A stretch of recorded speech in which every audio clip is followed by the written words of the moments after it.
چلیے آج ہم قرآن پڑھنے کے لیے ایک نیا قاعدہ سمجھتے ہیں یا لین کا. کون سا قاعدہ؟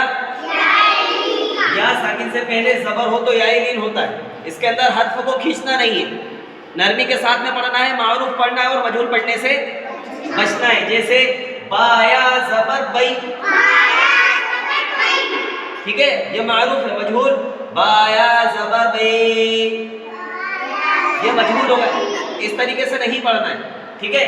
تا یا زبر تئی، تا یا زبر تئی.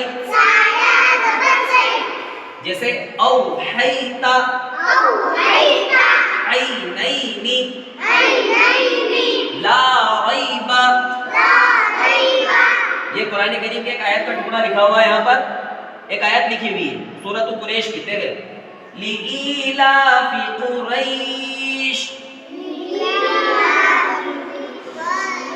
قریش ہے نا. اس طریقے سے معروف پڑھنا. جب ہم قاعدہ اچھے سے سمجھ لیں گے تو قرآن کے اندر معروف اور مجہول پڑھنا بھی ہمیں آ جائے گا، مجہول سے بچنا آ جائے گا اور معروف پڑھنا ہم سیکھ جائیں گے. ٹھیک ہے.